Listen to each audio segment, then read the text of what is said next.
We just found out we were pregnant. Standard in every way until we went for the 18-week big ultrasound, and they found a problem that they couldn't put a name to. We had a briefing actually with the obstetrician after the 18-week ultrasound, and he basically put a bit of fear in us at one stage. He sort of said that he didn't know what was wrong. He basically described it could be a severe case of Dandy-Walker syndrome. He said, or it could be just a smudge on the film.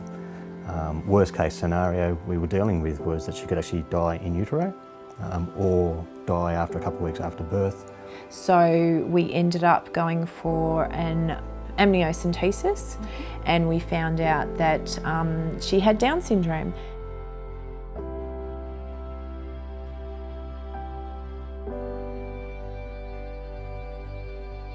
I rang my sister and she cried. Yeah, but I told her that we were having a girl. She was like, yay! And she's been giving me pink stuff ever since. What were some of the challenges that you had as she's going through infancy and toddlerhood? Well, toddler is descriptive of a child that can walk around, but Rebecca wasn't walking until she was about 2 or 3. So she was toddler age, but not toddler action.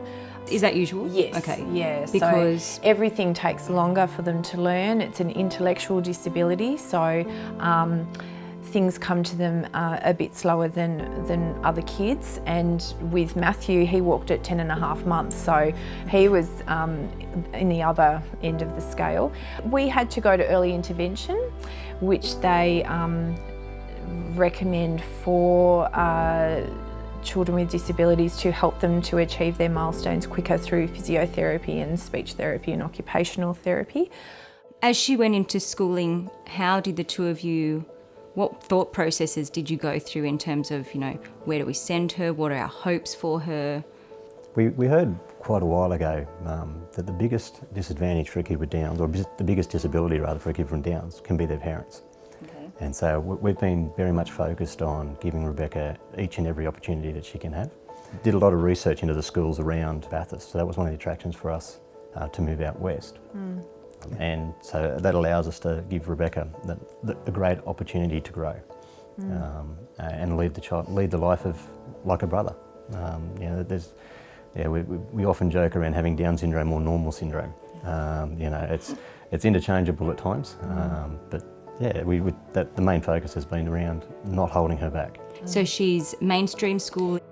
Yeah, so it's finding a balance between what is good for her to be integrated in, but also good educational opportunities. So for us, we've chosen for her to be part of a unit in a mainstream school, and that means that the more academic type classes she has within the unit, and then the more creative classes she has outside of the unit with the mainstream kids. And she's only in Year 8, and it's been a great 1.5 years there. There's a bit of a stereotype that kids with Downs are always cheerful and happy. And to an extent, I guess, Rebecca is a lot of the time cheerful and happy, but like every other child, she has her evil moments as well. She has a personality. Yeah, Rebecca is Rebecca, and I think when people get to know Rebecca, they just, she's just another child.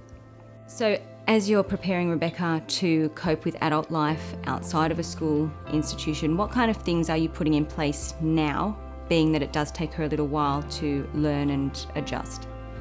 Well, I've only in the last month or so decided to start taking Rebecca to the shops once a week.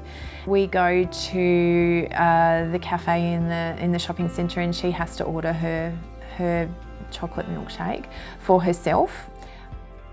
She's very shy and will look away, so I coach her beforehand, and she's improving, but we've still got quite a long way to go. So we do that, but she also really enjoys 10-pin bowling once a week with a league that's for disabled children. We're trying to grow her independence. give her the ability to actually lead her own life in that respect, and be able to look after herself in so many ways. So you get small steps, but it's definitely a challenge for us and for Rebecca. That's fantastic. In terms of where she's moving towards for her future, her adult life, what are you hoping that she'll be able to do once she leaves schools and the opportunities that might be available for her? We want her to be happy and be able to do what she wants to do. There's a number of families in town who have kids with Down syndrome who are totally independent, who actually hold down a part-time job at the local supermarkets or whatever along those lines. But we're very mindful of the fact that Rebecca is Rebecca, and Rebecca's going to have her heart set on doing something when she wants to do it, and we want to be able to support her and lead her in that path. So she's changed a lot from year 7 to year 8. The way that she behaves, the way that her academic, her social has improved since last year.